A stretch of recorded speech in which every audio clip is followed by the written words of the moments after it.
Shalom. I want to give all praises to Yahweh by Hashem, Yahweh Shah, by Hashem Kodash. Double honors to the apostles and the elders that rule well, and peace and blessings to you brothers out there that's kicking his word in sincerity and in truth.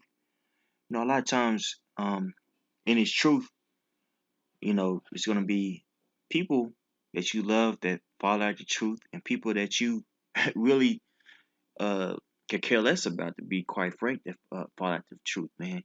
And, and it's up to Yahweh by Hashem Yahweh Shai whether or not that person is wicked.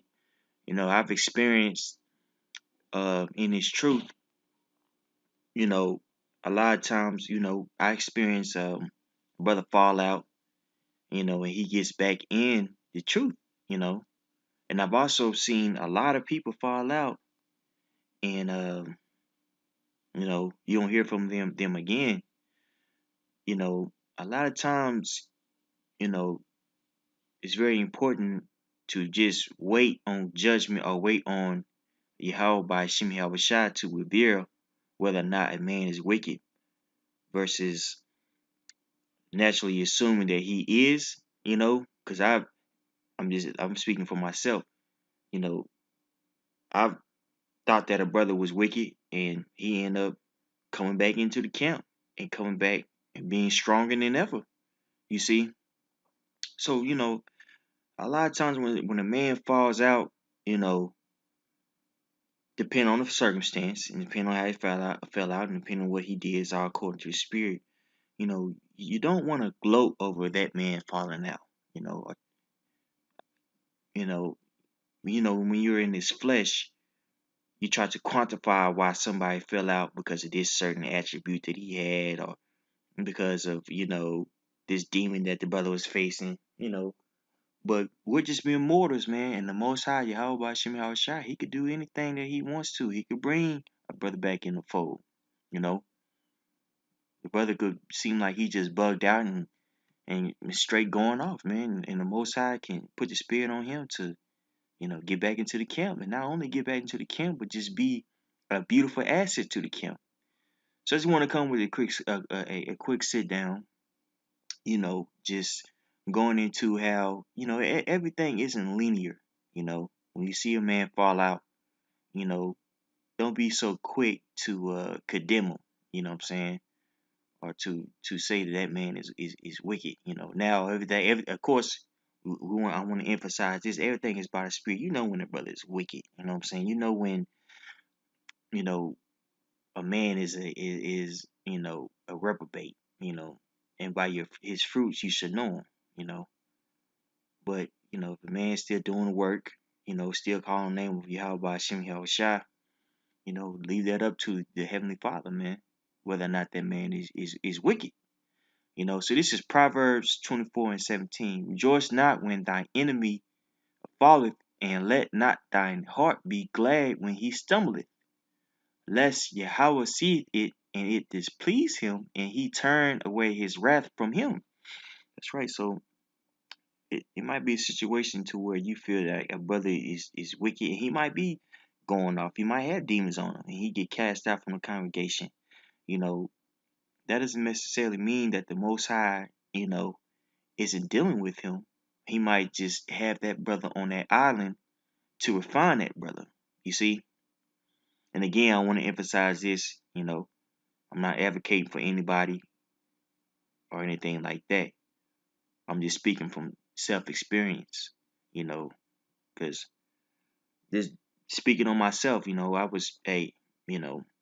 was quick to try to rationalize why a man fell out and just, knew he was wicked and knew this particular person was wicked. And the Most High have revealed to me that I was, deadly wrong, man, So it's very important that we are showing mercy, towards one another, even to a brother that has been cast out, if he's doing the work, if he's, you know, calling on the name, he ain't changing up the doctrine, you see? You see? It's very important, that you're not speaking on something that you really don't know anything about. You might see a brother fall out in another camp, and you might be quick to try to you know, understand why he fell out, or see, you seen something in him that you didn't like per se, and you try to pinpoint, that particular reason of why he fell out, you know. But a lot of times it's not up for you. A lot of times it's up to Yahweh by Shemel Shai. And more importantly, man, just follow the apostles. If the apostles say something, you know, then it's strongly recommended that you roll with it. Hey, roll with it. Some things are higher than, us younger brothers' pay grade, man. Some things we shouldn't even be speaking about.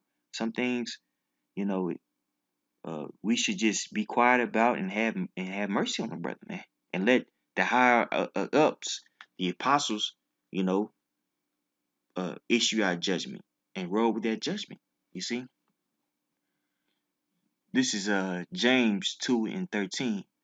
For he shall have judgment without mercy that hath shown no mercy, and mercy rejoices against judgment.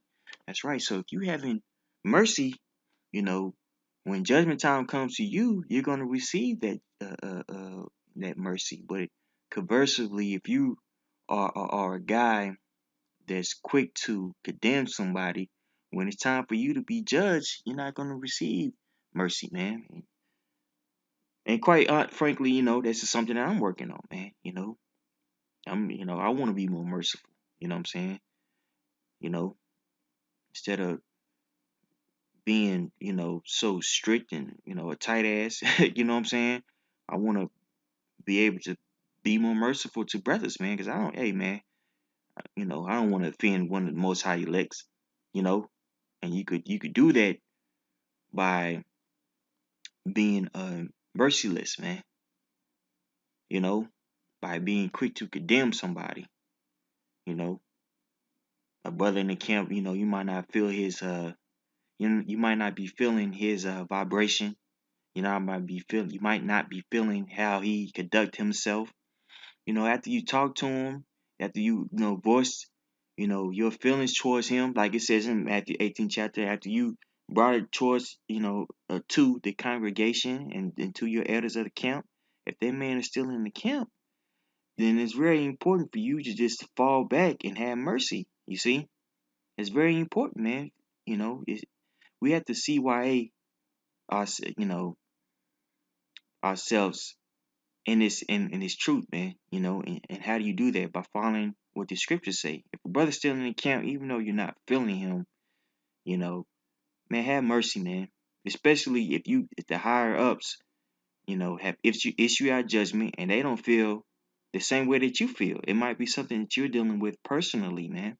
And quite frankly, this thing of ours isn't about, what we feel personally. It's about the betterment of the congregation or the body.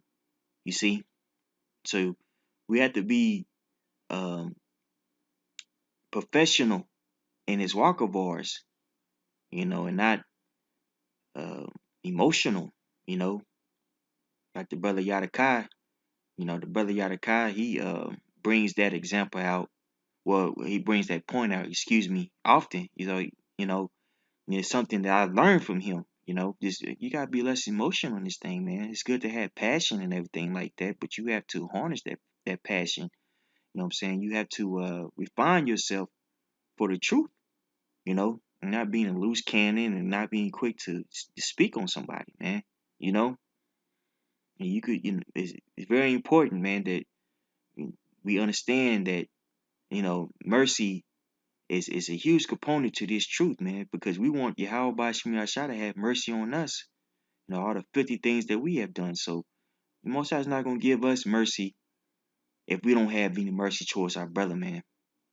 Let's get to the next script though. This is Sirach 11, and I started 7. Blame not before thou hast examined the truth. Understand first and then rebuke. That's right. So when the brother fall out, sometimes you have to just sit back and analyze the scenario, man. You might have, certain things within the body that has to be purged out, you know. in order for that brother to grow. So he might have to leave, you see. And we had that in this camp, man. You know, everybody knows about the infamous Amashar Bala, homeboy was tripping, you know, and offended a lot of people, you know, and he ended up being removed and we were able to flourish. And also we were able to gain brothers back, you know. So, and answer not before thou hast heard the cause, neither interrupt man in the midst of their talk. You know, you want to be quick to, you know, give your opinion about something when you haven't heard the whole matter about a person and you going off with your own vain opinion. This thing isn't about opinion, it's about the truth, you see. Strive not in a matter that concerneth thee not, and sit not in judgment with sinners. That's right. So if something doesn't involve you, something higher than your pay grade, you see, then you really shouldn't speak on it, man. And it's something, yeah, hey man, I'm learning, you know. I'm learning, man. You know, my son, meddle not with many matters, for if thou meddle much, thou shalt not be innocent. And if thou follow after, thou shalt not obtain, neither shall thou escape by flying. That's right. So you get involved in all this stuff. You want to, you know, state your opinion about a brother, you know, uh, about a certain matter, that really doesn't concern you, or as I said earlier, it's higher than than your ranking, then you're not gonna be innocent, in a time of judgment, man. You know what I'm saying? So it's very important, you know, that we are having mercy in this thing, man. Having mercy is very important. So that's really all I wanted to say. I want to give all praise to Yahweh Bashim Yahushai, Bashim Kakradash, and double honors to the apostles. And peace and blessing to you brothers out there, man. Most High willing, this sit down was edifying. Shalom.